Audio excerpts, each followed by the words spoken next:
Now let's talk briefly about an issue that's very important to many people these days, privacy.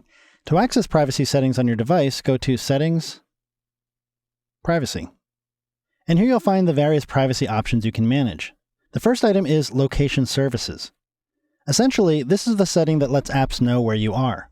This information is vital for some apps like, say, Maps, or even the camera app if you want to be able to geotag your photos.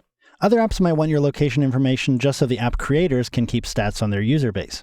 In here, you can turn all location services off with this master switch at the top, and with location services off, no apps will be able to access information on your current location. Or you can keep location services on, I'll just cancel that, and then you can turn it off for specific apps. In this list below, you'll find all the apps that can access your location information. Any app that's accessed your location within the past 24 hours will have a gray location icon next to it.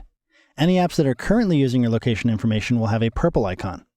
If you see any apps that you don't think really need your location info, you can just turn them off.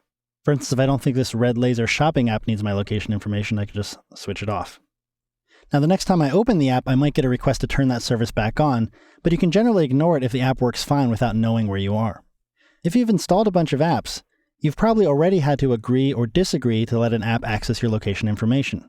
My suggestion is to consider whether the app really needs that info. For example, an app like Yelp does need that information if I want it to be able to find nearby restaurants for me, so I'll allow it. But I can always go back to the location services settings and switch that off if I want. I'll leave that on. Let's go back to the main privacy settings. Now, the rest of these settings deal with information and services that apps can request access to. Tapping one of these shows you which apps can access this information and whether or not they currently do. For example, I can tap Contacts and see which apps can access the contacts on my phone. If I don't want certain apps to have access to this information, I can just turn them off, and they'll instantly be unable to get that information. I do want to leave that on in this case. And I can do the same thing with apps that access my calendars, reminders, photos, or Bluetooth sharing. New to iOS 7, apps now even have to ask permission to access the microphone on your device. You can tap Microphone to see which apps have the ability to listen to your surroundings and disable them if you want. There are even settings here to see which apps can access your Twitter and Facebook accounts. Bear in mind that there are many legitimate reasons for some apps to access this information. You may have an app that you can post directly to Twitter from, in which case it will need to have access to your Twitter login information. Or you may have an app that can directly send photos you shoot to your friends, in which case it will need access to your contacts and photos. In all cases, when you install an app and open it for the first time, you'll see a pop-up message letting you know exactly which settings the app wants to access, if any, and you'll be given the choice to allow or disallow it. If you later change your mind, you can come back here into privacy settings to change your preferences. And the last section here is advertising.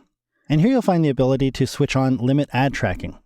Many apps these days, especially free ones, feature in-app advertisements. Previously and currently, ad networks were able to target users with specific ads by tracking certain activities through the apps they used. When limit ad tracking is activated, though, advertisers will only be able to access a very limited set of data related to issues like security, bug tracking, and other generic data. Even with limit ad tracking off, none of the data collected is tied to you personally, but with it on, you'll eventually start seeing fewer targeted ads. I say eventually because limited ad tracking is still relatively new, but all apps running on iOS 6 or later are essentially forced to comply with it. So if you want to keep the ways you use your apps even more private, you can turn this feature on. Now before we wrap up here, previously we looked at the restriction settings found under General, Restrictions. And remember, with restrictions on, you have to have the password to make changes here. And in here you'll also find privacy settings. Now these are identical to the privacy settings we were just looking at.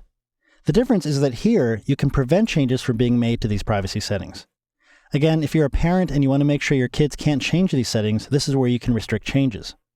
For example, if you don't want any apps accessing the contacts on the phone or iPod without you knowing, you can go into Contacts and choose Don't Allow Changes. Or you can choose to make it so specific apps can't access contacts. So again, the privacy settings and restrictions are here if you want to prevent the main privacy settings from being changed.